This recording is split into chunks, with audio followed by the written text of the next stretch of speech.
Buenos días, Monty Peiró, buenas tardes. ¿Cómo estás, Marquis? Pues aquí estoy con look 2000ero. Total, ¿eh? Lo dijimos la semana pasada ¿Lo prometimos? Lo prometimos. Lo cumplimos. Lo cumplimos. Además, estamos muy... Bueno, igual, la verdad es que venimos con camiseta... Además, es todo muy autorreferencial a mí, porque esa camiseta es de mi grupo y esta es de la Verge, pero la que sale en la camiseta soy yo de pequeña. Es verdad. Sí, una gran camiseta, la verdad. Pues nada, con un look 2000ero que a mí siempre me ha gustado, pero realmente el concepto es... Viendo, no está mal, ¿eh? El concepto es sobre el papel, que es camiseta larga por debajo y camiseta corta por encima de un color distinto. En teoría no encajan sobre la teoría. Sí que encajan. Pero ¿la práctica? En la práctica queda de puta No madre. sé, está guay. Yo lo veo bien. Lo veo bien. ¿Volverá alguna vez? No lo sé. Seguro, no sé. todo vuelve. El trend, habrá que ver qué trend llega. Ese trend ya zarpó. Efectivamente. O sea, ya zarpan los barcos. Sí. Eso. Ese tren zarpó, Monty Peiró, pues nada. No tengo mucho que contar, salvo esta chorrada.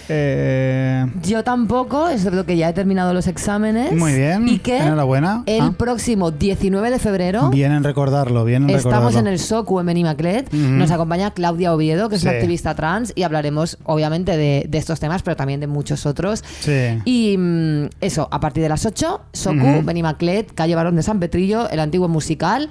Todo mal en directo, miércoles. Venid, no vais por a tener favor. un mejor plan de un miércoles en vuestra vida, es imposible. La anterior vez estuvo increíble, nos lo pasamos súper bien. Claro. Tenéis que venir. Y nos apetece mucho como... Hay gente ya que ha venido a todos, como que se va cogiendo ahí una familiaridad. Claro. A mí me gusta ver las mismas caras ahí. Entonces, haceos fieles y venid. Y con esto, pues nada, empezamos. Un nuevo programa. Venga, va. Vale. Cosas que no, cosas que no, cosas que no. Monty, mi cosa que no de esta semana, me sabe un poco mal decirla porque no sé si tendremos oyentes que pertenecen a este gremio.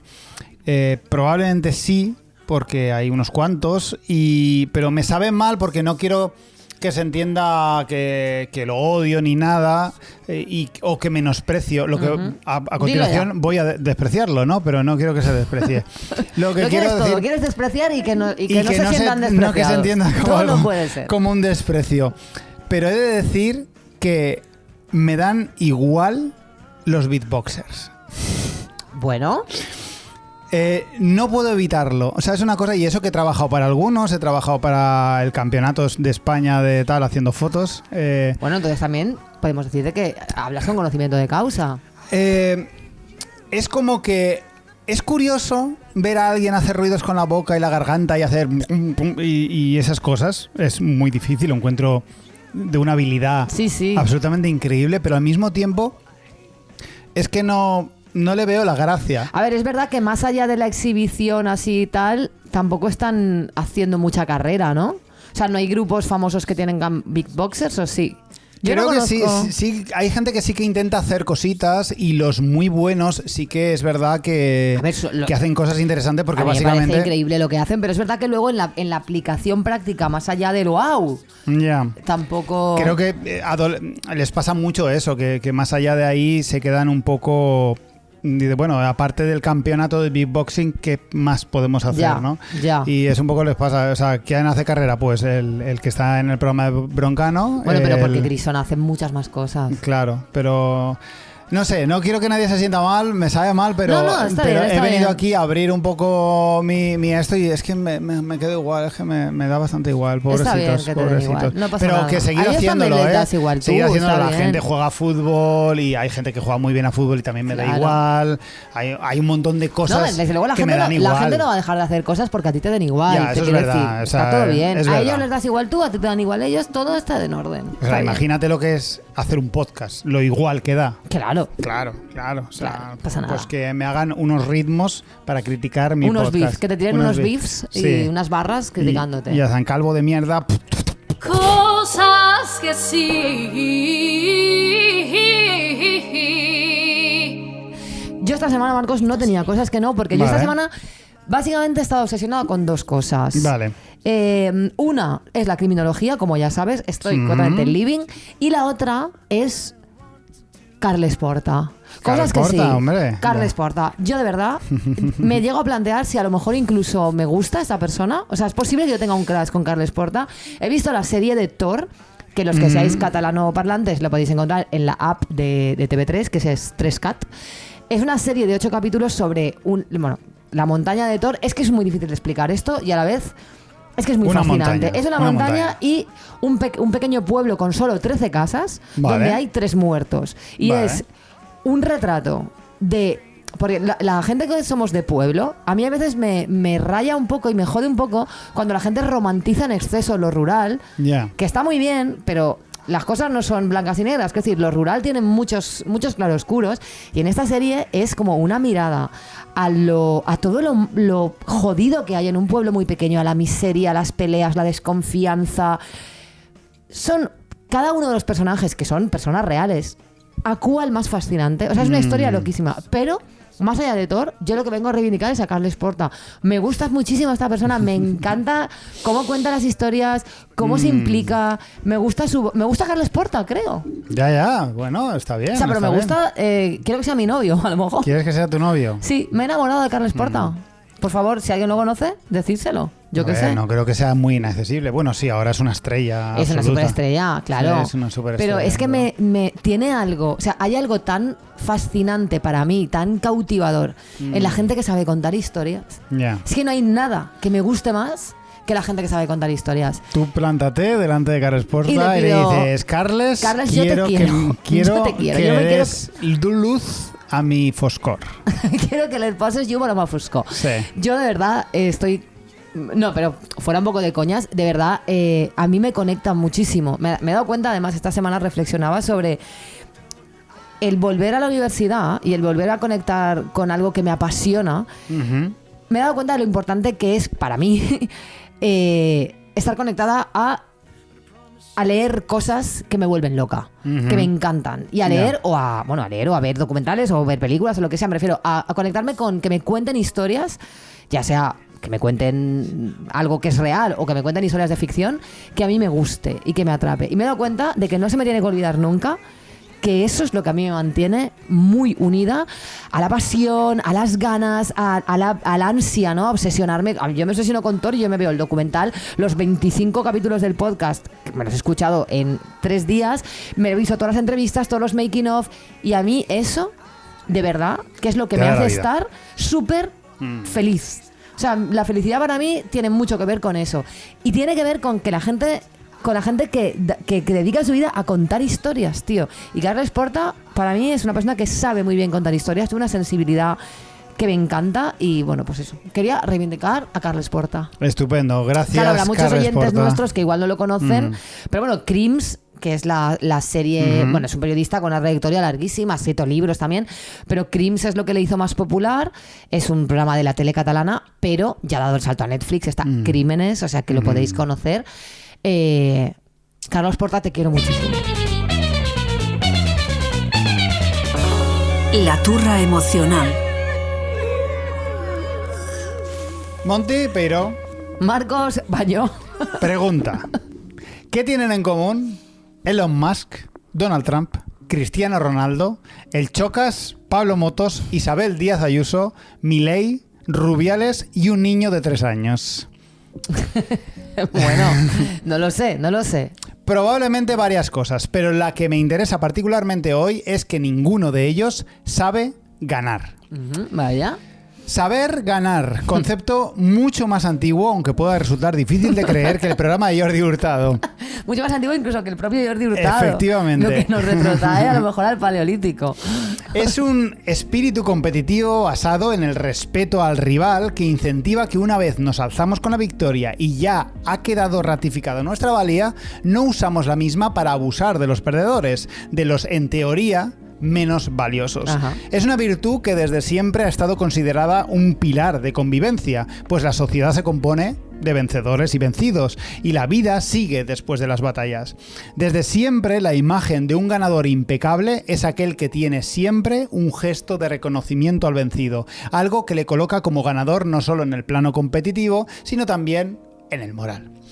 Una persona que reconoce la labor y la existencia de los vencidos no solo eleva su figura y la de su contrincante, sino que magnifica la competición misma y convierte el mundo en algo mucho más amigable donde todos tienen cabida. Por no hablar de que es mucho más interesante. No hay nada más aburrido que alguien que lo gana todo el rato y todo el mundo adora al ganador y es muy aburrido. Rafa Nadal.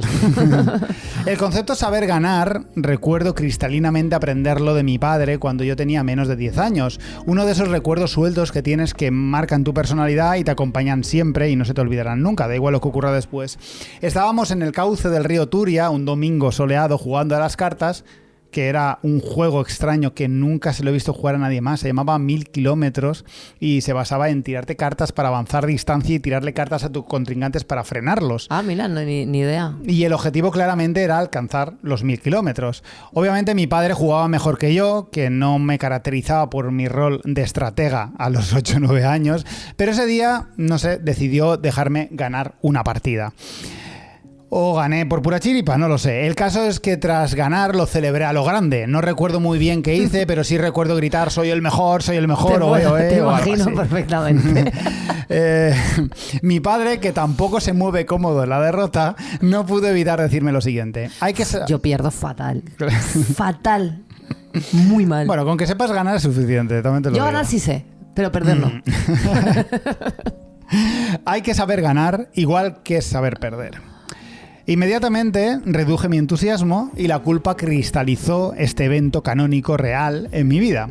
A partir de ese instante, lo primero que pienso cuando venzo es en el vencido, hasta un punto un poco patológico, en el que llego a reprimir ciertas emociones positivas y de alegría dependiendo de qué personas están presentes, no compartiendo la misma. Pero bueno, ese es otro tema. A mí eso me pasa también, ¿eh? O sea, yo con la victoria también me pasa eso.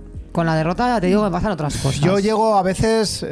esto podría ser otro tema porque realmente me privo de cosas si pienso que mi felicidad o mi alegría puede traer algún tipo de contingencia a otras personas. No sé si contingencia es la palabra adecuada, pero yo tampoco lo sé, pero me ha gustado bastante, tengo que decir. Pero sigamos por otra senda, no vamos a hablar de mis movidas. Vale. El caso es que saber ganar es un concepto ético muy interesante que está empezando a perderse en un siglo XXI que decidió tomarse la película El Lobo de Wall Street como una guía de usuario y no como la sátira que es. Y creo que vale la pena luchar por evitar su desaparición y contra el culto al ego que nos tiene al bordísimo de la tercera y última guerra mundial.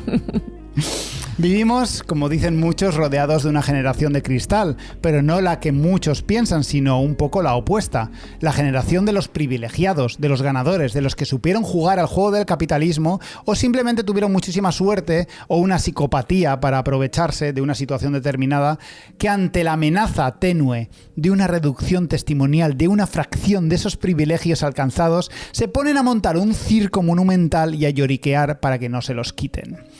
Vivimos una cultura obsesionada con el éxito, la fama y el dinero, los cuales se han convertido prácticamente en rasgos de personalidad, unos rasgos que han ocupado el lugar de otros antiguamente deseables como la elegancia, la discreción o la empatía. Probablemente la moral cristiana, aunque es un tema en el que no me quiero embarrar demasiado, nos protegiese en el pasado de esta epidemia de ego desmedido que inunda las élites mundiales. Una moral en la que, en teoría, la riqueza y la fama no eran algo virtuoso, sino más bien todo lo contrario. Y otra vez os digo que es más fácil que un camello pase por el ojo de una aguja que el que un rico entre en el reino de Dios, dijo Jesús en el versículo Mateo 19:24. Este giro de repente citando la Biblia no lo he visto venir para nada, ¿eh? En respuesta a los rabinos que en los años 30, durante él mismo, durante Cristo, Predicaban Claro. que Dios daba riquezas en señal de bendición. Esto ya lo hemos hablado, pero Sí. sí me hace mucha gracia. Es que siempre hace Durante Cristo.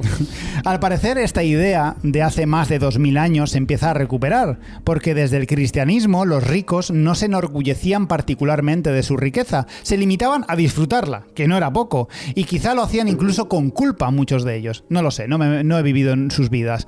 Pero en la actualidad, ser rico, famoso y exitoso no solo es una virtud, sino que es algo que legítimamente pertenece al sujeto que lo ostenta. Ni siquiera se lo deben ya a Dios, como decían los antiguos rabinos, sino que todo es gracias a ellos mismos. Musk no es rico, es un hombre que se labró su riqueza. Ronaldo no es un gran jugador de fútbol, es un hombre que entrenó duro para ser el mejor. Pablo Motos no es líder de audiencia, es un presentador intachable ante el que conviene inclinarse.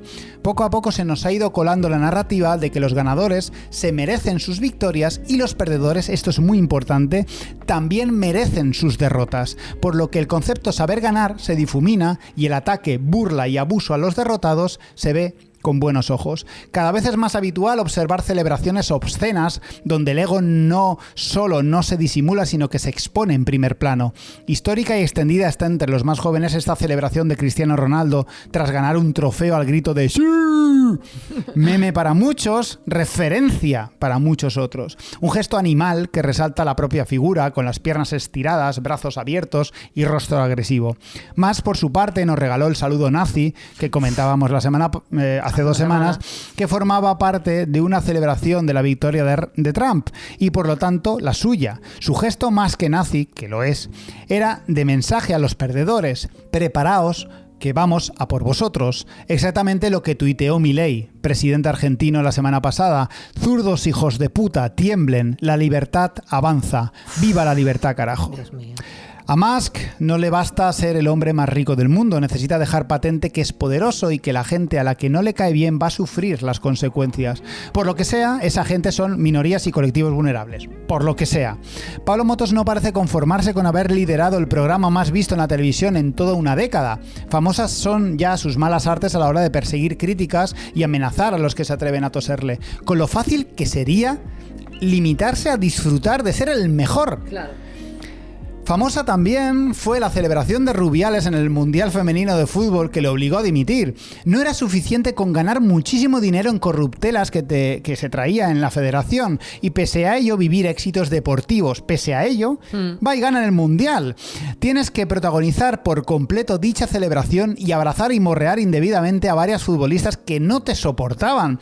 Con lo fácil que habría sido volverse con la copa satisfecho demostrando cómo de bien funciona tu liderazgo, lo puto amo que eres y además lucrándote por el camino. Total. Pueden parecer ejemplos puntuales, pero todos vienen de gente enormemente influyente que son inspiración para millones de personas.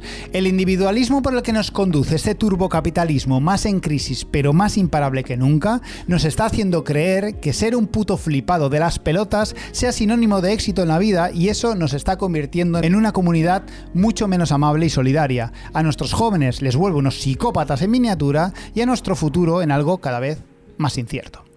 Desde aquí hago un llamamiento para darle la espalda a todo aquel que no sepa ganar, al que sea fuerte con los débiles y débil con los poderosos.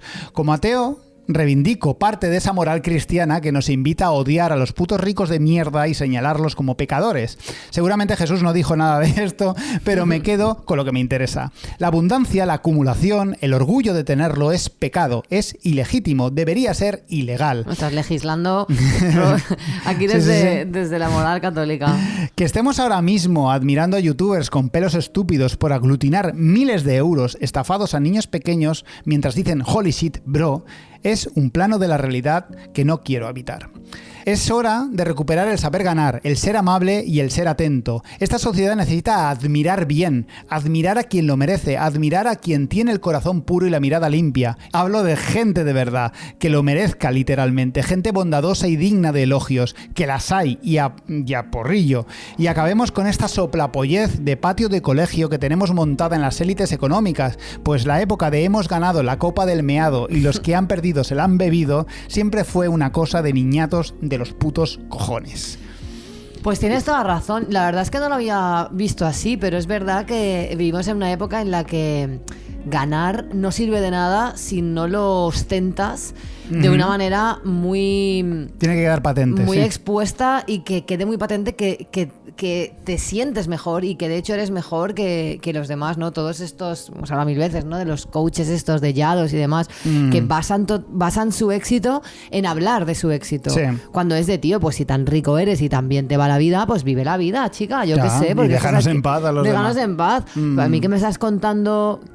Aparte que ese concepto del éxito y del ganar, que solo tiene que ver con lo material, ¿no? Cuando realmente creo que la auténtica madurez y el auténtico éxito en la vida de las personas, porque la inmensa mayoría de personas no somos ricas y no lo vamos a ser nunca, y a pesar de eso somos felices.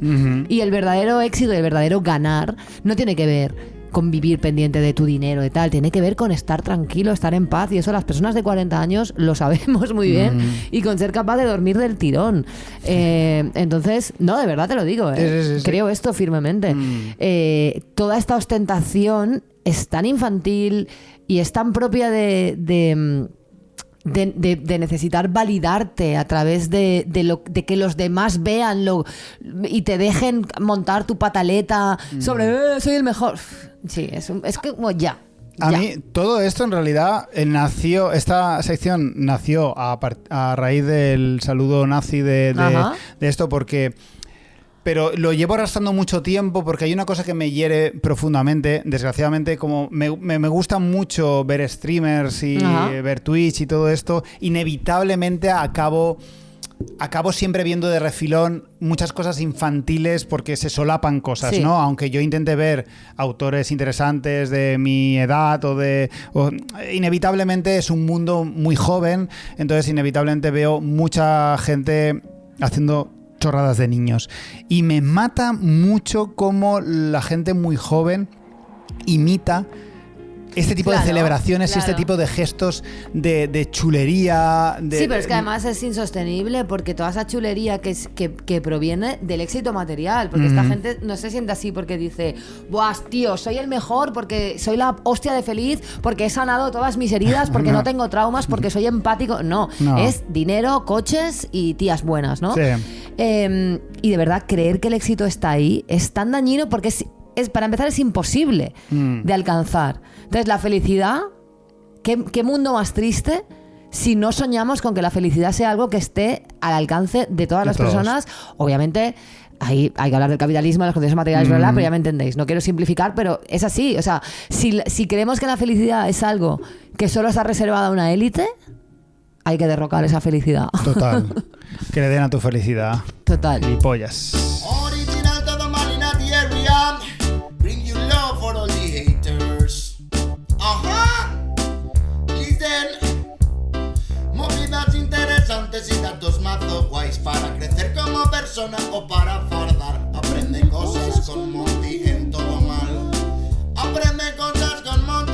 Marcos, vengo hoy con la segunda parte de mi sección. Os cuento lo que estoy estudiando porque estoy de exámenes. Muy bien. Bueno, en realidad ya los he pasado, pero esto está grabado una semana antes. Y vale. así optimizo mi tiempo y aprovecho este podcast para hacerme un resumen y repasar. ¿Qué te parece? Me parece perfecto.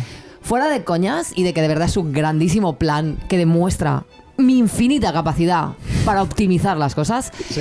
estoy muy emocionada con lo que estoy aprendiendo y necesito compartirlo. Lo sé. Y de paso, pues repasito que yo voy a por nota. Vale. La semana pasada hablamos del delito de herejía y de cómo, aunque parecía algo perdido en el tiempo medieval, sus ecos llegan hasta nuestros días, y entender lo que significó nos permite entender algunas cosas de nuestra sociedad actual. Pues bien, hoy vamos a hablar de otro temazo: la pena de muerte en España en la Edad Moderna. Ojo, pena de muerte, mi tema favorito. Lo primero que conviene saber es que los ajusticiamientos, más allá de ser actos judiciales, eran exhibiciones de poder del Estado. Y esto igual tiene algo que ver con lo que acabamos de hablar en tu sección. Era la manera que tenía el Estado de decir, cuidado, porque tenemos el poder de mataros. Y para que esto quedara muy claro, los ajusticiamientos tenían su propia ceremonia pensada para ser contemplada y para transmitir este mensaje de poder. Si no, ¿por qué hacerlo público y revestirlo de esta ritualística? Una sentencia de muerte desencadenaba este ceremonial que empezaba con la publicación de la sentencia y la colecta de limosnas para salvar el alma del penado, la construcción del patíbulo, etc. Después, ya el día señalado, se hacía la procesión hasta el cadalso y allí se daba el ahorcamiento o agarrotamiento del condenado, que hasta algún punto de nuestra historia también podía ir acompañado de penas post-mortem, como ¿sí? el descuartizamiento, la amputación de manos y cabeza o repartir trozos del cadáver por lugares donde habían cometido los delitos. Las penas post-mortem, Joder. sí. Un poco... Era no sé. todo un espectáculo que servía para recordar a la gente que si no mantenían el orden, este horror les podía sobrevenir a ellos. Y por eso se hacían en las plazas de los pueblos y en zonas relevantes de las ciudades, hasta que a partir de 1820 empezaron ya a llevarse a las afueras. En España, las técnicas usadas eran 3. Para los civiles, el ahorcamiento o el agarrotamiento, y para los militares, el paso por las armas, ser arcabuceados. Madre mía. El garrote, que era una técnica de ajusticiamiento propia, autóctona de España, fue ganando popularidad con el tiempo entre los verdugos porque era un sencillo instrumento, fácil de fabricar, fácil de transportar y que, según Jerónimo de Barrio Nuevo, un cronista del siglo XVII, es un instrumento ingenioso con que a 2 vueltas de tornillo, en un abrir y cerrar de ojos, se está en la otra vida. Y además no provocaba efusión de sangre. Todas las ventajas. Por si alguien no lo sabe, el garrote... Me da muy mal rollo el garrote. El garrote era básicamente un palo aquí y en ese palo había un tornillo Gordo. Un tornillo. gordo que el verdugo le daba vueltas al tornillo hasta que te rompían el cuello. Tal era la fama del garrote que en 1791 se llevó a la Asamblea Nacional Francesa la propuesta de adoptarlo como instrumento de ejecución antes de que se impusiera la guillotina. Se puso de moda en ese momento. Se creía... Era trend. Era tren, se creía en ese momento, de verdad creían que el garrote era Lo más. mucho más humano que la horca. Claro. Se prefería el garrote por una cuestión de sensibilidad propia Claro. de la cultura punitiva que se iba humanizando en el siglo XVIII. O sea, era una cosa de decir que aquí somos civilizados y usamos el garrote. Ya. En Valencia fue a lo largo de 1700 que se fue adoptando que al noble se le diera garrote y al plebeyo horca. O sea, era un privilegio en Valencia de Vale. los nobles. Bueno. De hecho, el debate entre la horca y el garrote fue importante en el Estado español y finalmente, en el primer Código Penal español, en 1822, se prescribió el garrote sobre tablado como forma de ejecutar la pena de muerte, arremetiendo contra la horca, que era el símbolo de la oscuridad, del absolutismo que queríamos dejar atrás. Una vez más, los wokes imponiendo su Exacto. ley. Los wokes impusieron el garrote a la horca, que quedó finalmente abolida en 1832. Y fue también en esa época que el garrote se ejecutaba de 3 maneras. El garrote noble, para los miembros de la nobleza, el garrote ordinario para el pueblo llano y el garrote vil, que al final acabaría como dándole nombre a la gente en el imaginario colectivo, el garrote es el garrote vil. Pero el garrote vil era para los que cometían los peores delitos. La diferencia básicamente era la forma de conducir al cadalso a los condenados y la vestimenta que estos llevaban. Esto es muy fuerte, ¿eh? O sea, había 3 tipos de garrote y básicamente la diferencia que dices tú, a mí qué más me da como me Era lleven lo de al alrededor, ¿no? Sí, los del garrote noble iban en caballería ensillada y el caballo llevaba una gualdrapa negra. Los del garrote ordinario llevaban caballería menor y capuz pegado a la túnica, que ¿Cómo era es como una una especie de caballería menor. ¿Cómo es menos? ¿Son más bajitos? No, yo creo que es que va sin silla. Son ponis. No, te llevan en un pony. Van en No, te pony. llevan en un caballo pero sin silla ni Vale. nada. Y tenías que llevar el capuz, ¿vale? Vale. Que era como un pasamontañas, una capucha. Y los del garrote vil iban también en caballería menor o sufría el arrastre. Te llevaban arrastras. O sea, un caballo te llevaba arrastras. Bueno. Esto de la triple distinción duró poco, ¿vale? Hasta 1848. Luego fue simplemente garrote. Pero después de superar la horca y escoger el garrote, apareció otro método que fue ganando fama. El fusilamiento, con el que el garrote tuvo que alternarse. Esto parece la canción esta de Javier Crae de La Hoguera. Sí, la hoguera. La Pero hoguera tiene, qué sé dejadme. yo, que solo lo... La tiene bibicombustión la- es que es muy... Bueno, durante la Segunda República, si bien solo se abolió la pena de muerte durante 2 años, por lo menos sí que estaba... O sea, sí se planteó el debate y era un debate como muy de... Tíos, a lo mejor hay que abolir la pena de muerte, ¿no? Estuvo ahí. Pero este camino, que parecía inexorable hacia la abolición, quedó marcado, obviamente, e interrumpido por el golpe de Estado de Franco, Vaya por Dios. cuyo régimen vino a restituir la normativa anterior de 1870 y utilizó y normalizó la pena de muerte, principalmente contra opositores, maquis y guerrilleros. Otro que no sabía ganar, también te lo digo. También te lo digo.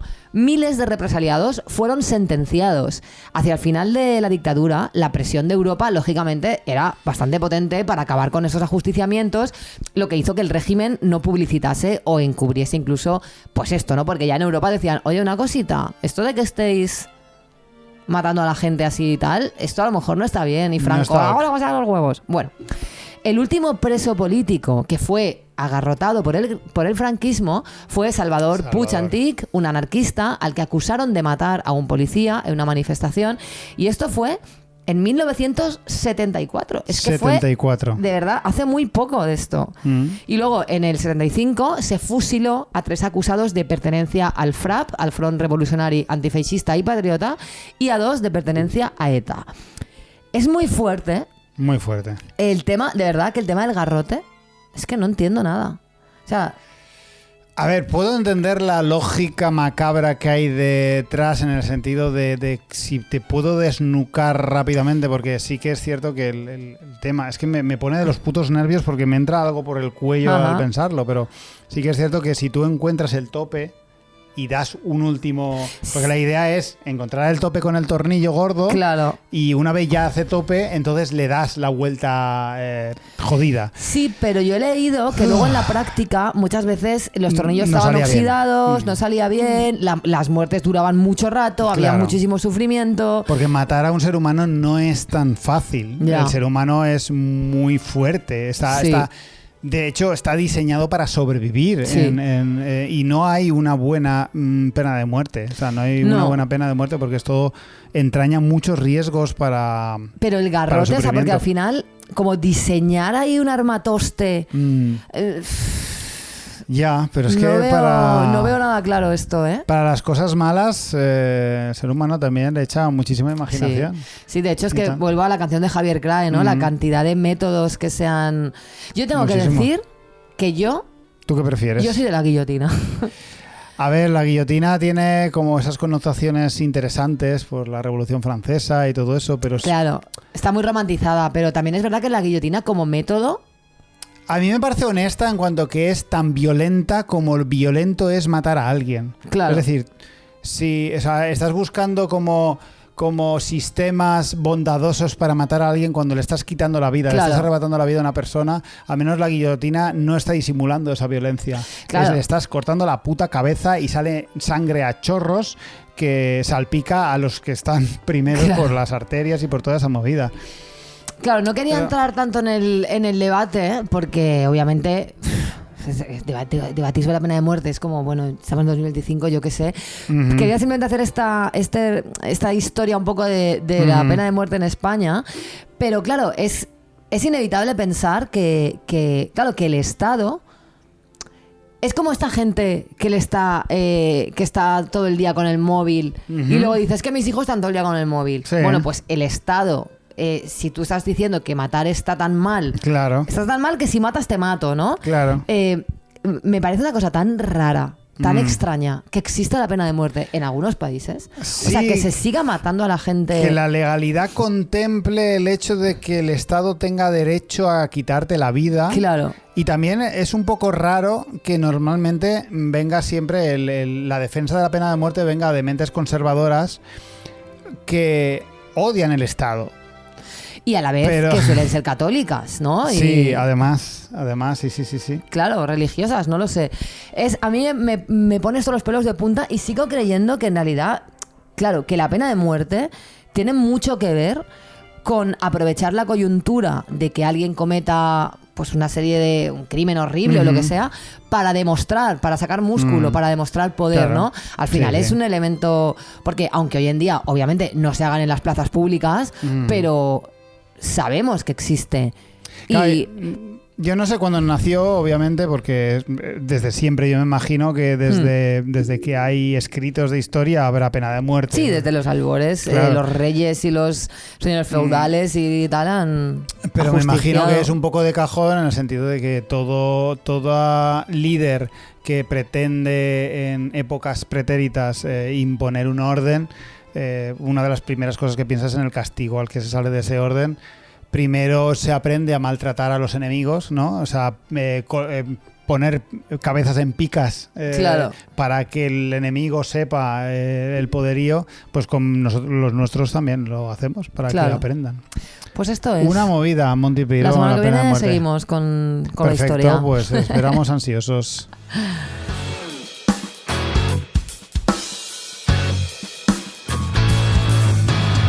Pues ya estaría. Hasta aquí Ya hemos estaría, llegado. Se hemos acabó lo que llegado. se daba. Sí, el próximo programa va a ser En directo. directo. El SOCU, 19 de febrero, 8 de la tarde, barrio de Benimaclet, Ciudad de Valencia. Ciudad de Valencia. 3 euros anticipada. No podéis faltar. No podéis faltar, los madrileños podéis venir para variar un poquito. Hombre, claro, que os no cogéis todo un ocurre ave en que están Madrid. muy baratos y en horita y media Claro, estáis y en aquí. Valencia se está bien. Y luego para vuestra casa. Sí, efectivamente. ¿Con qué nos vamos a ir? Nos vamos a despedir con un descubrimiento que he hecho. Lo he Muy hecho bien. esta misma semana. Es una cantante guitarrista que se llama Samantha Fish. Y nos vamos Vale. con esta canción que se llama Bulletproof. A prueba Muy de balas. apropiada para, Sí, sí, sí, para sí, el tema sí, que acabamos total. de hablar. Y la semana que viene más. Y o peor.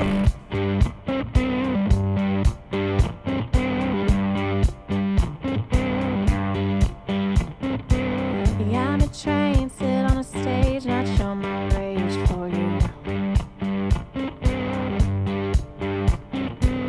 Yeah, my love, it's not enough, I need to prove it to you.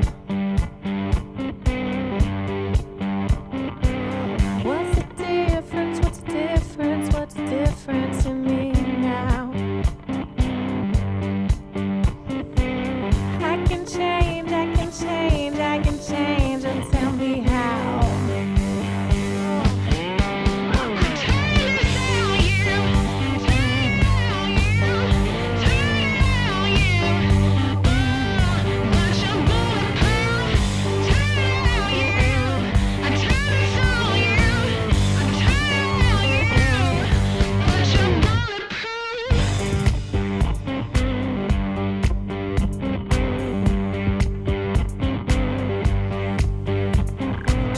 Yeah, my gaze, I'm just a phase of shifting a point of view. Rocks are off, you demagogue, I'm just someone to talk to. Make me feel something real, I'd fall for your muse. When the spark through the dark, if you light my fuse, but it's all about you.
Broken things, I kick and scream, I'd fall